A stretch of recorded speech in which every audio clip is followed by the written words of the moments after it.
இவருடைய எண்ணம் என்ன? தேவனுடைய ராஜ்யத்தை பிரசங்கம் பண்ண வந்தவர். இவர் மெய்யான ஆவிக்குரிய ஜீவியத்தை பிரசங்கம் பண்ணிட்டு இருக்கிறாரு.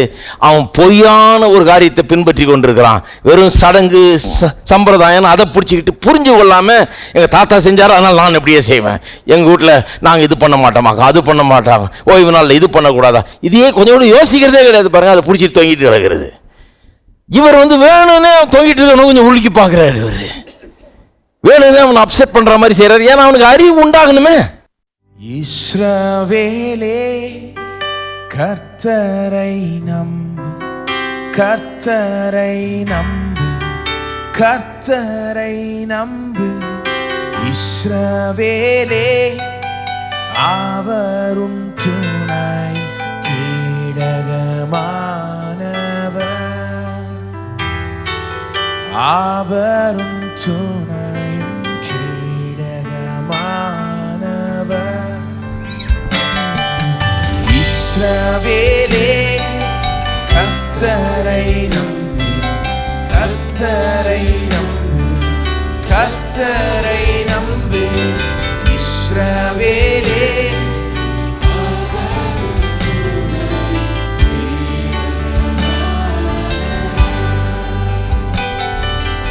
அவரும் துணையும்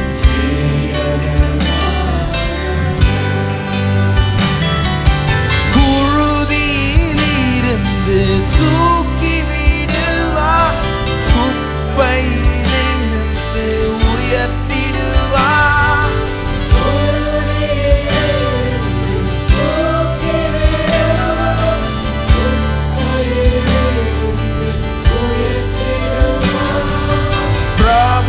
பிரபுக்களோடும் ராஜாக்களோடும் செய்பவர் உனக்கு உண்டு. பிரபுக்களோடும் ராஜாக்களோடும்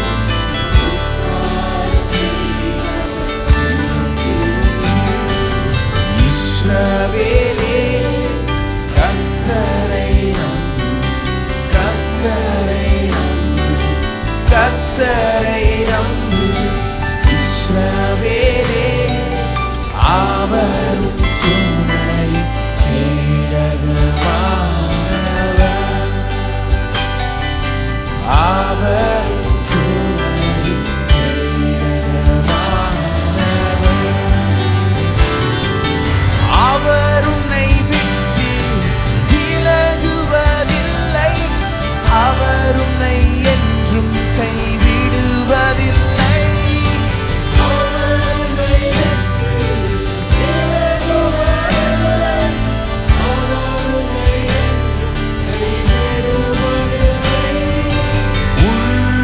உள்ளங்கையில் வரைந்தவர் அவர் உன்னை என்றும் மறப்பதும் இல்லை.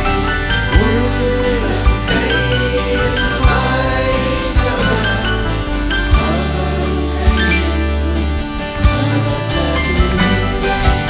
இஸ்ரவேலே கர்த்தரை நம்பு, கர்த்தரை நம்பு, கர்த்தரை நம்பு. இஸ்ரவேலே அவரும் துணை கேடகமானவர், அவரும் துணை.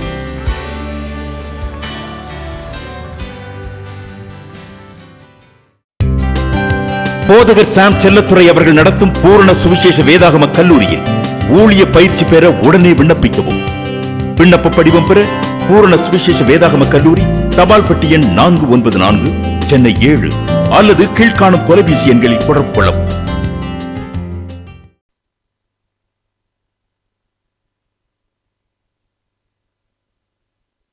ரோமர் 14:17. தேவனுடைய ராஜ்யம் புசிப்பும் குடிப்பும் அல்ல, அது நீதியும் சமாதானமும் பரிசுத்த ஆவியினால் உண்டாகும் சந்தோஷமாய் இருக்கிறது. தேவனுடைய ராஜ்யத்தை குறித்து போய்த்து வருகிறோம்.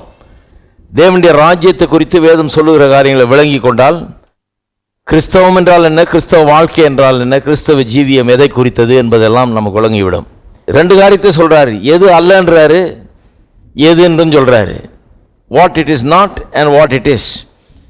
தேவனுடைய ராஜ்யம்னா எது இல்லை, கிறிஸ்தவ ஜீவியம்னா எது இல்லை அப்படின்னு நெகட்டிவாக முதல்ல சொல்கிறாரு. அப்புறம் கிறிஸ்தவ ஜீவியம்னா எது என்ன அப்படிங்கிறத அடுத்து சொல்கிறாரு. ரெண்டுத்தை தான் இன்றைக்கு பார்க்க போகிறோம். முதலாவது, இதை ஏன் இப்படி சொல்கிறாரு? தேவனுடைய ராஜ்யம் புசிப்பும் குடிப்பும் அல்ல அப்படிங்கிறாரு. ஏன் அதை அப்படி சொல்கிறாருங்கிறத கவனிக்க வேண்டும். ஏன் இப்படி சொல்கிறாருன்னா, அன்றைக்கு இருந்த அந்த ரோமாபுரியில் உள்ள சபை, அங்கே தானே எழுதுகிறாரு, அவங்களுக்கு தான் எழுதுகிறாரு. அந்த சபையில் சில குழப்பங்கள் அந்த ஜனங்கள் மத்தியிலே இருக்கிறது, சர்ச்சைகள் இருக்கிறது. சில போதனைகளை குறித்த சில சர்ச்சைகள், எது சரி எது தப்புன்னு சில சர்ச்சைகள் அவர்கள் மத்தியில் இருக்கிறது. அது சில இண்டிகேஷன்ஸ் அங்கே இருக்குது, என்ன இருந்திருக்குது அந்த மாதிரின்றது அந்த முதல் சில வசனங்களையும் கடைசி சில வசனங்களையும் சொல்லப்பட்டிருக்கிறது. வசனம் 2, 3 அதில் பார்த்தீங்கன்னா ஒரு சர்ச்சை என்னன்னா, மரக்கறி சாப்பிட்றவர்களாக இருக்கணுமா அல்லது மாம்சம் புசிக்கிறவர்களாக இருக்கணுமா? கிறிஸ்தவர்கள் எப்படி இருக்கணும்? சிலர் சொன்னாங்க வெஜிடேரியனாக இருக்கணும்னு, சிலர் சொல்கிறாங்க நான் வெஜிடேரியனாக இருக்கணும்னு. இவர் என்ன சொல்கிறாரு, என்னத்தையோ சாப்பிட்டு போ, வெஜிடேரியனாகவும் இருந்துக்கோ, நான் வெஜிடேரியனாகவும் இருந்துக்கோ, அதை பற்றி இல்லை. தேவனுடைய ராஜ்யம் புசிப்பும் குடிப்பும் அல்ல. கிறிஸ்தவ ஜீவியம்னா, கிறிஸ்தவம்னா இது வெஜிடேரியனிசத்தையும் பற்றி அல்ல, நான் வெஜிடேரியனிசத்தையும் பற்றி அல்ல. சில ஒருத்தர் கேட்குறாரு என்கிட்ட, அப்போ நான் இப்போ ஞானஸ்தானம் எடுத்துகிட்டா கறி சாப்பிட்ணுமாங்க? யார் சொன்னது? நீங்கள் கறி சாப்பிடாதவராக இருந்தால் சாப்பிடாமலே இருந்துங்க, அதை பற்றி என்ன? இல்லை சாப்பிட்ணுன்னு விரும்புனா சாப்பிட்டுங்க, இல்லை சாப்பிட்டுட்டு இருக்கிறாள் அதை நிறுத்தணும்னு நாங்கள் ஒன்றும் சொல்லல. அது டாக்டர் வேணால் சொல்லலாம், நாங்கள் சொல்கிறதில்ல, நாங்கள் டாக்டர் இல்லை. ஆகவே கிறிஸ்தவ ஜீவியம் என்கிறது கறி சாப்பிடலாமா சாப்பிடக்கூடாதா, வெஜிடேரியனாக இருக்கணுமா நான் வெஜிடேரியனாக இருக்கணுமாங்கிறது பற்றி இல்லை. சிலருக்கெல்லாம் கிறிஸ்தவம்னா இப்படி நினச்சிட்டு இருக்காங்க, தப்பான ஒரு எண்ணம். இப்படி ஒரு சர்ச்சை நம்ப முடியுதா பாருங்கள். ரோமாபுரியில் இருக்க சபையில் பவுல் இருந்த காலத்திலே இப்படி ஒரு சர்ச்சை. வெஜிடேரியனாக இருக்கிறது கரெக்டாக, நான் வெஜிடேரியனாக இருக்கிறது கரெக்டாக? வெஜிடேரியனாக இருக்கிறவங்க நான் வெஜிடேரியனாக இருக்கிறவங்க அற்பமாக பார்க்குறாங்க, அவனா மாம்சம் சாப்பிட்றவன் அப்படின்னு. நான் வெஜிடேரியனாக இருக்கிறவங்க வெஜிடேரியனாக இருக்கிறவன் அற்பமாக பார்க்குறாங்க, அவன் இதை சாப்பிட மாட்டான் அப்படின்னு சொல்லி அவன் அற்பமாக பார்க்கறது. பவுல் அப்போஸ்தலன் அதெல்லாம் கண்டிக்கிறார். கண்டிக்கும் போது தான் சொல்கிறாரு, தேவனுடைய ராஜ்யம், அதாவது கிறிஸ்தவம், கிறிஸ்தவ ஜீவியம்ங்கிறது புசிப்பும் குடிப்பும் அல்ல. இதை பற்றி இது இல்லையா, அது சில்லற விவகாரம். என்னத்தையோ சாப்பிட்டு போ, சாப்பிடாம போ, அது உன் இஷ்டம். அது தேவனுடைய ராஜ்யம் இதை பற்றியது அல்லங்கிறார். இன்னொரு சர்ச்சை அவர்கள் மத்தியில் இருந்தது பாருங்க. 2ஆம் 3ஆம் வசனம் இப்போ சொன்னதை வாசிக்கிறேன். ஒருவன் எந்த பதார்த்தையும் புசிக்கலாம் என்று நம்புகிறான், பலவீனனோ மரக்கறிகளை மாத்திரம் புசிக்கிறான். புசிக்கிறவன் புசியாது இருக்கிறவனை அற்பமாக எண்ணாதிருப்பானாக, புசியாது இருக்கிறவனும் புசிக்கிறவனை குற்றவாளியாக தீர்க்காதிருப்பானாக. தேவன் அவனை ஏற்றுக்கொண்டாரே, கடவுளே அவனை ஏற்றுக்கொண்டிருக்கிறாரு. அவன் வெஜிடேரியனாக இருந்தாலும் ஏற்றுக்கிறாரு, நான் வெஜிடேரியனாக இருந்தாலும் ஏற்றுக்கிறாரு. உனக்கு என்ன வந்தது, நீயே அவனை பற்றி மோசமாக பேசிகிட்டு இருக்கான்றாரு. யாரோ என்னமோ சாப்பிட்டு போட்டோம், பரலோக தேவனுடைய ராஜ்யம் இதை குறித்தது அல்லங்கிறார். இந்த மாதிரி சில்லறத்தனமான காரியங்களை குறித்தது அல்லன்றார். 2வது சர்ச்சை 5வது 6வது வசனங்களில் சொல்லப்பட்டிருக்கு. அது என்னன்னா, எந்த நாளை நாம் விசேஷித்த நாளாக அல்லது கர்த்தருடைய நாளாக அனுசரிக்க வேண்டும். பழைய ஏற்பாட்டு காலத்தில் ஓய்வு நாள் இருந்தது இல்லையா, அந்த ஓய்வு நாளை ரொம்ப பெருசாக அவங்க அனுசரித்து வந்தாங்க. இன்னும் கேட்டால் 10 கற்பனையிலே ஒரு கற்பனை ஆண்டவர் போட்டார். ஆனால் என்ன பண்ணிட்டாங்க, இதை வெறும் ஒரு ரூல் மாதிரி ஆக்கிட்டாங்க. இதனுடைய அர்த்தம் புரியல. எதுக்கு ஆண்டவர் போட்டார்ன்றதுக்கு ஒரு அர்த்தம் இருக்குது. எதுக்கு போட்டார், ஏன் ஆண்டவர் 7ஆம் நாள் ஓய்வு இருந்தார்ன்னு இருக்குது. 6 நாள் வேலை செஞ்சார், 7ஆவது நாள் ஏன் ஓய்வு இருந்தார்? ரொம்ப களைப்பாயிடுச்சு, இனிமேல் ஒரு நட்சத்திரம் கூட என்னால் தொங்க வைக்க முடியாது, ரொம்ப டயர்டாக இருக்குது, அதனால் நான் இன்றைக்கி ஓய்வு எடுத்துக்கிறேன், அப்புறம் திங்கட்கிழமை திருப்பி வேலை ஆரம்பிப்போன்னா கிடையாது. எதுக்கு ஓய்வு எடுத்தார் 7ஆம் நாள்? நம்மளை மாதிரி டயர்டாகி ஓய்வு எடுக்கலை. எதுக்கு ஓய்வு எடுத்தார்னா, எல்லாத்தையும் செஞ்சு முடிச்சுட்டாரு, இனிமேல் செய்ய வேண்டியது ஒன்றுமே இல்லை. ஓய்வு எடுத்தது மட்டும் இல்லை, மனுஷனையும் உண்டாக்குன உடனே 6ஆவது நாள் கடைசியாக மனுஷனை உண்டாக்குறாரு. உண்டாக்குன உடனே அவன் முதல்ல வாழ்க்கையில் பார்த்தது என்ன, லீவு. ஃபஸ்ட்டு நுழைஞ்ச உடனே அவனு கேட்குறான், என்ன ப்ரோக்ராம் ஆண்டவரே? ஒன்றும் இல்லைப்பா, லீவு. நீங்கள் எதுக்கு அப்படி பண்ணார்? ஏன் முதல் காரியத்தை லீவ் அவனுக்கு இன்ட்ரடியூஸ் பண்ணுறாருன்னா, பா நீ சாப்பிட போகிற சாப்பாடு நீ உழைச்சதுனால வந்ததில்லை, நான் ஏற்படுத்தினதுனால வந்தது. நிறைய பேர் இப்படி ஏசுத்துக்குவாங்கன்னு ஆண்டவருக்கு தெரியும், அவருக்கெல்லாம் தெரியாததா? நிறைய பேர் என்ன சொல்கிறாங்கல்ல வீட்டில், நான் வேர்வை சிந்தி சம்பாதிச்ச காசு இது, நான் சம்பாதிச்சா நான் சாப்பிடுவேனாக்கும், நான் வேர்வை சிந்தலாம் ஓயாமல் உழைக்கலாம் இங்கே ஒன்றும் இருக்காதாக்கும். இப்படி பேசுகிற ஆளுங்க கொஞ்சம் கவனிக்கணும்.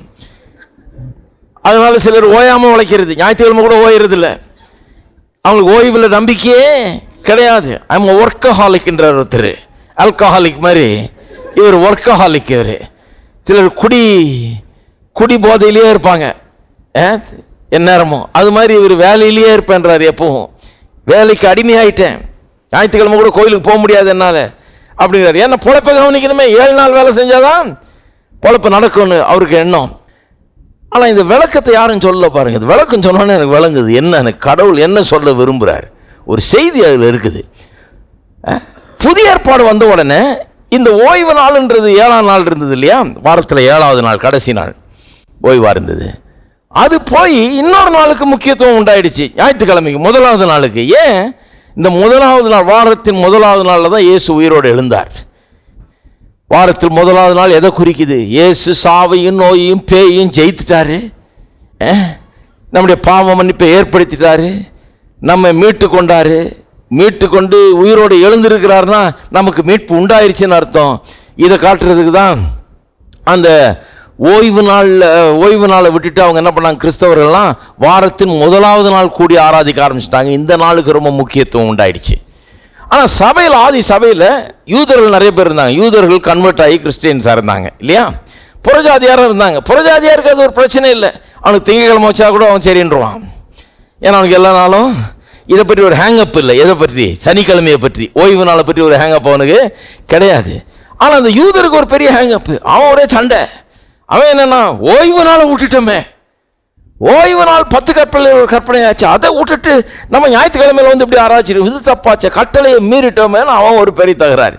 இதனால சபை பிரிஞ்சு கிடந்தது. அதுதான் சொல்றாரு பாருங்க 5ஆம் வசனம், அன்றியும் ஒருவன் ஒரு நாளை மற்றொரு நாள் விசேஷமாக எண்ணுகிறான், வேறொருவன் எல்லா நாட்களையும் சரியாக எண்ணுகிறான். அவனவன் தன் மனதிலே முழு நிச்சயத்தை உடையவனாய் இருக்க கடவன். நாட்களை விசேஷித்துக் கொள்ளுகிறவன் கர்த்தருக்கென்று விசேஷித்துக் கொள்ளுகிறான், நாட்களை விசேஷித்துக் கொள்ளாதவனும் கர்த்தருக்கென்று விசேஷித்துக் கொள்ளாது இருக்கிறான். புசிக்கிறவன் தேவனுக்கு ஸ்தோத்திரம் செலுத்துகிறபடியால் கர்த்தருக்கென்று புசிக்கிறான், புசியாது இருக்கிறவனும் கர்த்தருக்கென்று புசியாதிருந்து தேவனுக்கு ஸ்தோத்திரம் செலுத்துகிறான்.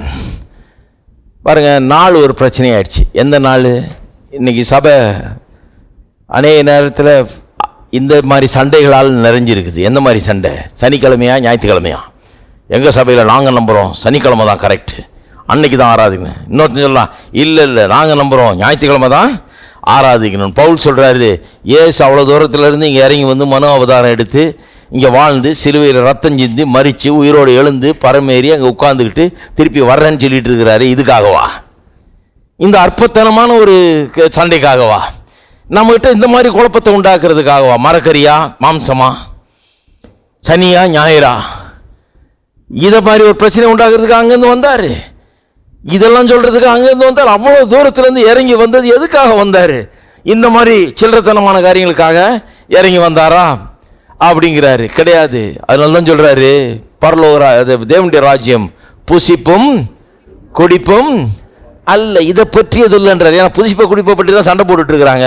அவர் சொல்கிறார், பரலோக தேவனுடைய ராஜ்யம் புசிப்பும் குடிப்பும் அல்ல. அது என்ன? நீதியும் சமாதானம் பரிசுத்தாவினால் உண்டாகிற சந்தோஷமாக இருக்கிறது. கிறிஸ்தவர் மத்தியில் பாருங்க, கிறிஸ்தவ மத்தியில் 2 குழப்பம். பரலோக தேவனுடைய ராஜ்யம் எது அல்லன்றதை பற்றி சொல்லிட்டு இருக்கிறேன். இப்போ 2 குழப்பம் இருக்குது அவங்க மத்தியில். ஒன்று கிறிஸ்தவத்தை எப்படி அவங்க நினைக்கிறாங்கன்னா, ஒரு மத சம்பிரதாயம் சடங்குகள் அடங்கிய ஒரு மார்க்கமாக நினைக்கிறார்கள். கிறிஸ்தவனாயிட்டா நம்ம இந்த சடங்கு அந்த சடங்கு போனோமாக்கும், ஞானஸ்தானம் எடுத்தோமாக்கும், கம்யூன் எடுக்கணுமாக்கும், இதை பண்ணுமா அதை பண்ணுமாக்கும், இப்படி இதை பண்ணி அதை பண்ணி, இதுதான் கிறிஸ்தவம், இந்த சடங்காச்சாரம் அந்த சடங்காச்சாரம், வெறும் சடங்காச்சாரம் என்கிற ரீதியிலே அவர்கள் எண்ணுகிறார்கள். அதனால் ஒரு சபைக்கும் ஒரு டினாமினேஷனுக்கு இன்னொரு டினாமினேஷனுக்கு சண்டை, ஒரு சபை பிரிவுக்கு இன்னொரு பிரிவுக்கு சண்டை. ஏன்னா அவங்க சொல்கிறாங்க இப்படி தான் செய்யணும், இன்னொருத்தர் சொல்கிறாங்க இல்லை அப்படி தான் செய்யணும் அது அப்படின்றாங்க. இந்த சண்டையெல்லாம் உலகத்தார் பார்க்கும்போது என்ன நினைக்கிறாங்க, ஓஹோ கிறிஸ்தவனா அதுதானுங்களா, இந்த மாதிரி எதை சாப்பிடலாம் சாப்பிடக்கூடாது, முடி எப்படி வெட்டணும் வெட்டக்கூடாது, சட்டை எப்படி போடணும், எவ்வளோ நீளமாக இருக்கணும், எவ்வளோ குட்டையாக இருக்கணும், இதை பற்றி இவ்வளோ தானே கிறிஸ்தவம். இது வேணாம் எங்களுக்கு ஏற்கனவே நிறையா இருக்குது, இதோட பிரமாதமாக நாங்கள் வச்சுருக்கோம், இது வேணவே வேணான்ட்டு போயிடுறாங்க. இந்த மாதிரி ஒரு டிஸ்பியூட்டை பார்த்தோன்னே இது இவ்வளோதானே கிறிஸ்தவம். கிறிஸ்தவன்றது இந்த சில ஒரு சடங்குகள், இந்த சடங்குகள் குறித்து உங்களுக்குள்ளே தர்க்கங்கள், உங்களுக்குள்ள விவாதங்கள், உங்களுக்குள்ள வேற்றுமைகள் இதெல்லாம் இருக்குது. இவ்வளோதானே கிறிஸ்தவம். கிறிஸ்தவம்னா என்னமோ பெருசாக நினச்சா கடைசியில் பார்த்தா இவ்வளோதானா அப்படின்னு வெறும் அவங்க கிறிஸ்தவம்னா அதுன்னு தப்பாக நினச்சிக்கிறாங்க. அதனால தான் இதை பற்றி பேச வேண்டியதாக இருக்குது. பாருங்கள், யூதர்கள் அந்த காலத்தில் இயேசு வந்தபோது இயேசுக்கும் யூதர்களுக்கும் சதா சண்டை. இப்போ மத்தேயு, மார்க்கு, லூக்கா, யோவானை வாசித்து பாருங்க. அவங்களுக்கு இவரை புரிஞ்சிக்கவே முடியல. ஏன்னா அவங்க மதத்தில் ஊறி போயிருந்தாங்க. யூத மார்க்கம்னா அவங்களுக்கு வெறும் சடங்காச்சாரமும் சம்பிரதாயமாக இருந்தது. இயேசு அந்த சடங்காச்சார சம்பிரதாயத்தினுடைய அர்த்தத்தை புரிந்து கொண்டு வச்சிருந்தாரு. இப்போ நான் சொன்னது போல ஓய்வு நாள்லாம் எதுக்குன்னு அவருக்கு புரியுது. ஆனால் இவர் செய்கிறதெல்லாம் அவங்களுக்கு விகற்பமாக தெரியுது. அவங்க என்ன சொல்கிறாங்க, உங்களுடைய சீஷர்கள் ஓய்வு நாளில் இது வயல் வழியாக நடந்து போகும்போது இதெல்லாம் எடுத்து சாப்பிட்டாங்க. அது அறுக்கிற மாதிரி, அது அறுவடை பண்ணுற மாதிரி. ஓய்வு நாளில் எப்படி பறித்து சாப்பிட்டாங்க, இதெல்லாம் பண்ணலாமா அது? ஏன்னா அவங்க ரூல் வச்சுருந்தாங்க, ஓய்வு நாளில் விதைக்கக்கூடாது, உழக்கூடாது, அறுக்கக்கூடாது, கண்ணாடி கூட பார்க்கக்கூடாதுன்ட்டாங்க ஓய்வு நாளில். ஏன்னா பார்த்தா அவர் வெள்ளை முடி இருந்து தலையில் அதை எடுக்கிறதுக்கு பல வருஷத்துக்கு முன்னால் நான் ஞாயிற்றுக்கிழமை என்ன கண்ணாடியில் பார்ப்பேன், ஒரே ஒரு முடி வெள்ளை முடி அப்போ தான் வந்தது. அதை கரெக்டாக பிடுங்குவோம் பாருங்கள், அதுக்கு ஒரு 5 நிமிஷம் செலவாகும், வேறு ஒன்றும் இல்லை.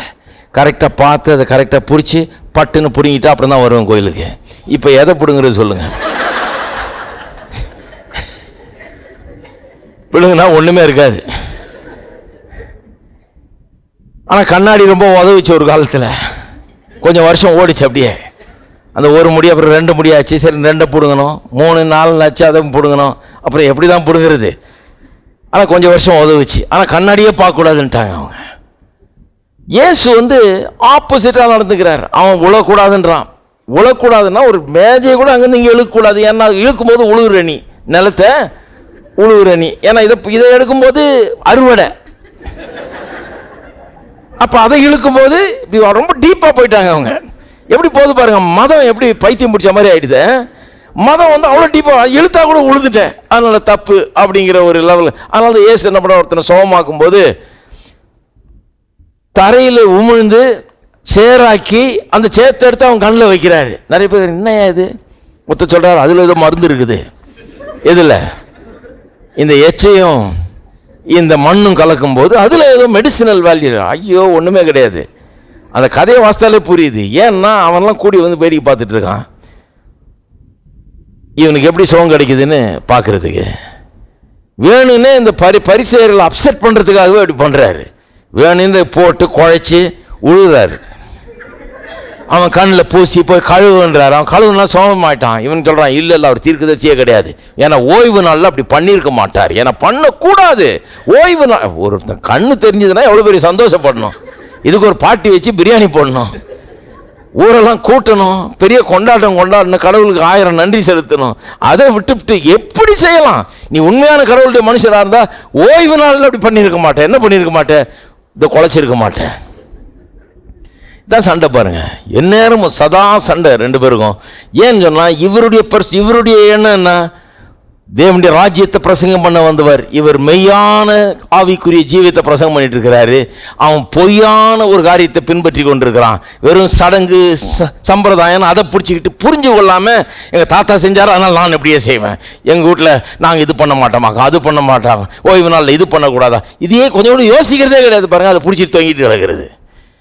இவர் வேணும்னே தொங்கிட்டு இருக்கணும், கொஞ்சம் உலுக்கி பார்க்குறாரு. இவர் வேணும்னே அவனை அப்செட் பண்ணுற மாதிரி செய்கிறார். ஏன்னா அவனுக்கு அறிவு உண்டாகணுமே, அவனுக்கு எப்படி உணர்த்துறது? வேணும்னே அப்படிதான், அதுக்கு தான் அவர் அப்படி பண்ணுறாரு.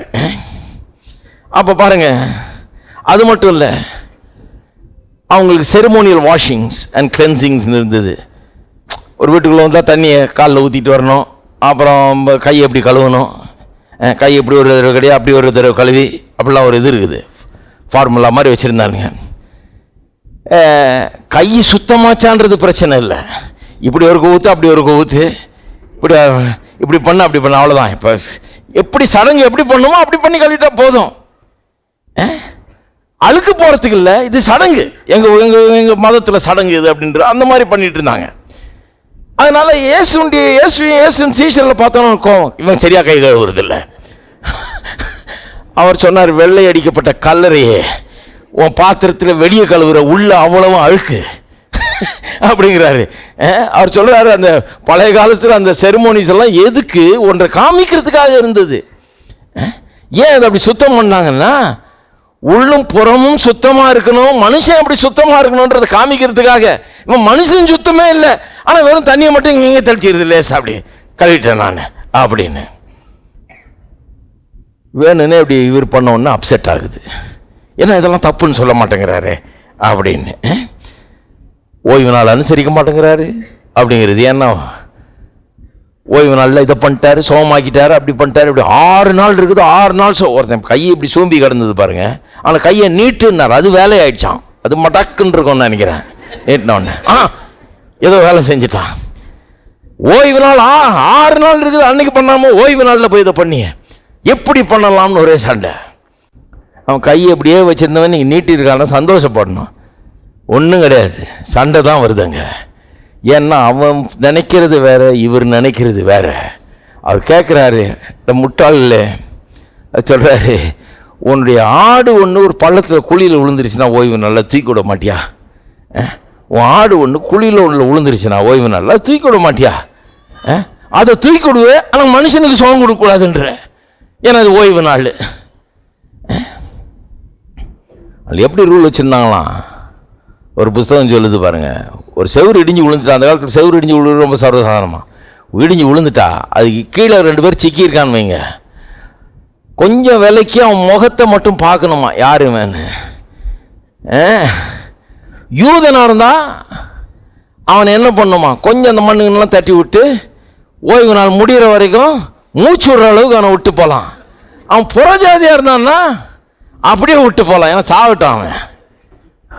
இப்படியெல்லாம் ரூல் வச்சுருந்தாங்க. ஏன்னா ஓய்வு நாள் அவ்வளோ ஜாக்கிரதையாக கடைப்பிடிக்கிறாங்களாம். ஓய்வு நாளை இயேசுவுக்கும் இவங்களுக்கும் ஒரே சண்டை. ஏன்னா இவர் நினைக்கிறது வேற, அவனுங்க நினைக்கிறது வேற. தூய தூயாயம் இயேசுநாதா, நாமம் வாழ்த்த பெருக. துதிகளின் பாத்திரரே, துதிகள் உமக்கு தந்தோம். தூய தூயாயம் இயேசுநாதா, நாமம் வாழ்த்த பெருக.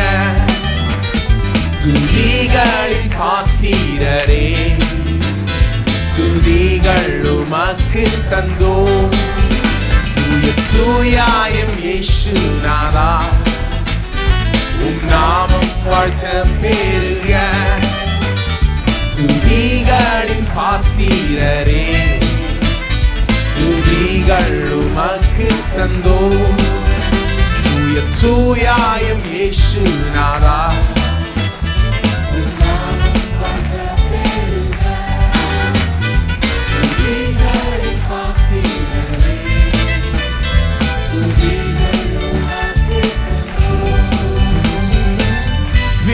துறந்தி மண்ணில் வந்தி மாவேறும் அன்பல்லவோ.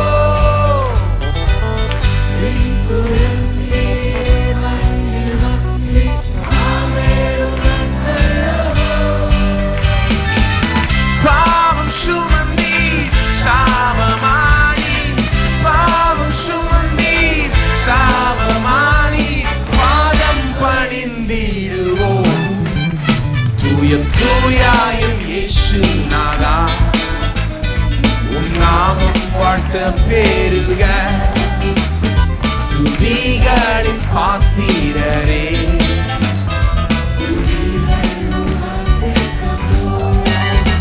தூய தூயாயம் இயேசுநாதா, நாமம் வாழ்த்த பெருக. துதிகளின் பாத்திரரே, துதிகள் உமக்கு. சாவை வென்றி உயிர்த்து எழுந்தி சாத்தானை தோற்கடித்தீர்.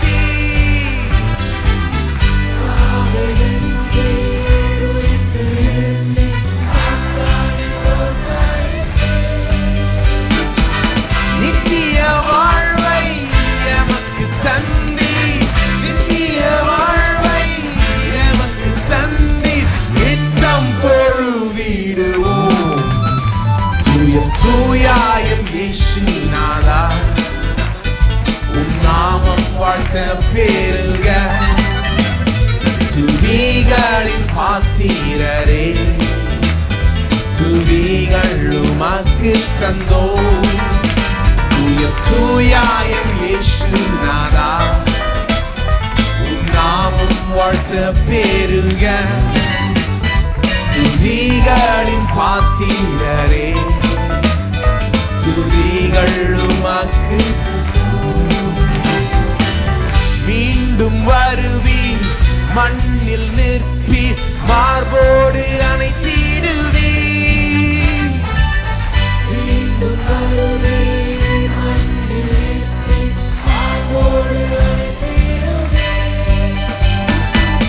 மங்கா வாழ்வை எமக்கு தருவீர், மங்கா வாழ்வை எமக்கு தருவீர்.